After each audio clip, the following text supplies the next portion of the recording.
Jika Anda diberkati oleh video ini, jangan lupa untuk men-share dan me-like-nya. Saudara sekalian, selamat pagi. Hari ini kita akan kembali merenungkan firman Tuhan.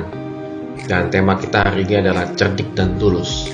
Diambil dari Matius pasal 10 ayat 16 sampai dengan 23. Lihat, aku mengutus kamu seperti domba ke tengah-tengah serigala. Sebab itu, hendaklah kamu cerdik seperti ular dan tulus seperti merpati.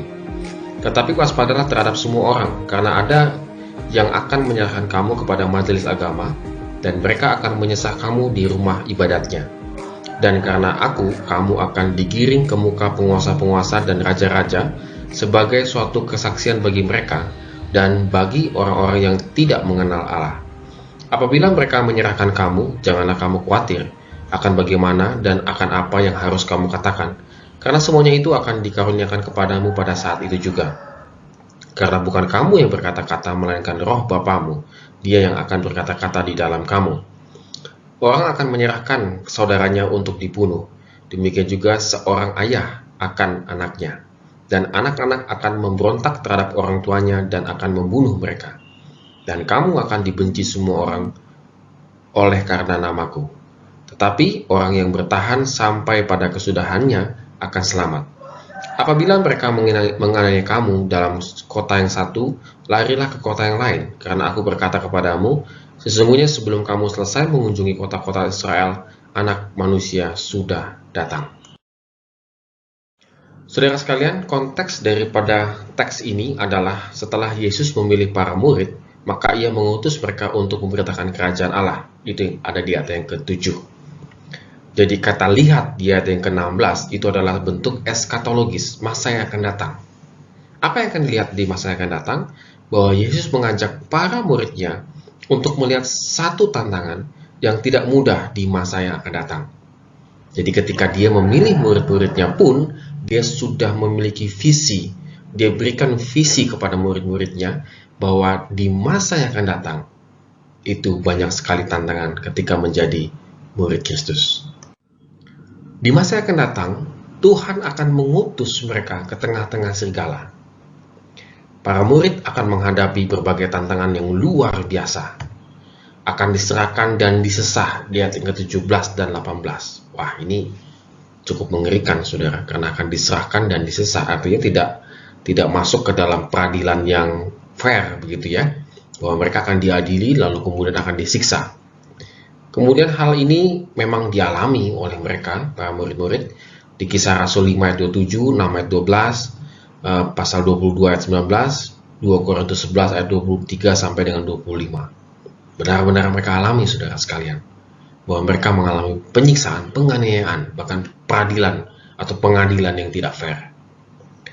Namun jangan khawatir, karena pada saat itu Roh Kudus akan memberikan hikmat pada situasi-situasi tertentu.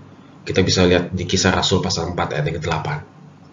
Jadi ketika kita menghadapi situasi pengadilan, mungkin kita dihakimi dan lain sebagainya itu, maka ketika kita berbicara, maka Roh Kudus akan tetap memimpin dalam situasi-situasi demikian.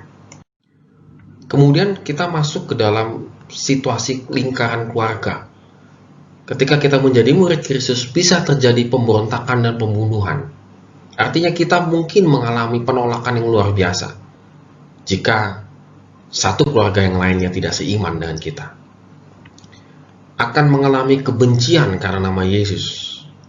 Jadi artinya bukan saja keluarga yang membenci, mungkin masyarakat sekitar juga membenci.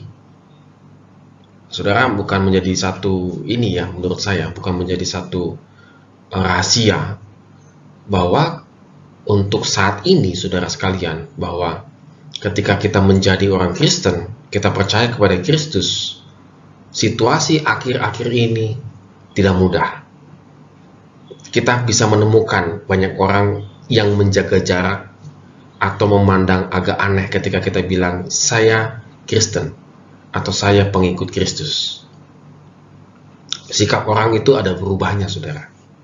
Mungkin bagi pedagang, gitu tahu yang jualan itu orang Kristen, waduh, ini langsung seolah-olah ini makanan yang dijual jadi curiga begitu. Atau ketika Anda di kantor begitu, pindah kantor baru, lalu perkenalan dan mereka tahu bahwa Anda adalah seorang Kristen, seorang yang percaya, maka terjadi jaga jarak begitu, saudara. Saudara, ini satu hal yang umum, yang saat-saat ini menurut saya kita sudah alami. Dan memang Tuhan Yesus bilang, lihat, engkau seperti domba di tengah-tengah serigala. Dan jika terjadi penganiayaan, penolakan, maka pindahlah ke kota yang lain. Ini bisa kita dilihat di dalam Kisah Rasul pasal yang ke-8. Jadi saudara, avoid, menghindar jika terjadi penolakan luar biasa kehadiran kita yang akan berujung penganiayaan, maka Yesus mengatakan, maka pindahlah ke kota yang lain. Saudara sekalian, cerdik dan tulus kata Tuhan Yesus kepada para muridnya ketika kita akan menghadapi tantangan bahaya. Maka dia mengambil, boleh dibilanglah, sifat binatang begitu ya. Salah satunya adalah sifat ular. Cerdik seperti ular. Sifat ular itu adalah dia tahu mana tempat-tempat yang berbahaya, sehingga dia akan mencari tempat-tempat yang jauh dari gangguan musuhnya. Maka Tuhan Yesus mengatakan cerdiklah seperti ular.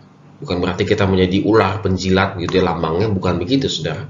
Tetapi kita tahu mana tempat yang berbahaya, jangan didatangin. Mana yang sifatnya berbahaya, hindari. Maka Yesus mengatakan ini caranya menghadapi tantangan kita di masa yang akan datang. Lalu kemudian tulus seperti merpati. Saudara, merpati adalah binatang yang luar biasa karena dia setia kepada pasangannya. Walaupun banyak sekali tantangan-tantangan yang datang mengganggu kita, mengganggu kehidupan kita, tetapi iman kita tetap harus tulus kepada Kristus. Iman kita tidak goyah kepada Kristus. Dan cara hidup kita, perbuatan perkataan kita tidak goyah, tetap setia, yaitu tetap menyampaikan kasih dan ketulusan. Oleh karena itu, saudara sekalian, ketika domba diutus ke tengah-tengah serigala, pasti bersama gembalanya. Saudara, mari kita renungkan sungguh-sungguh, saudara. Tantangan-tantangan bahaya yang luar biasa, penganiayaan yang luar biasa dialami oleh para murid-murid, rasul-rasul, saudara. Mereka meyakini bahwa domba diutus ke tengah-tengah serigala bersama dengan gembalanya. Oleh karena itu, saudara sekalian, kita harus cerdik dan tulus dan tidak khawatir, karena gembala kita tetap mendampingi kita menghadapi berbagai tantangan dalam kehidupan ini. Amin. Tuhan Yesus memberkati kita semua.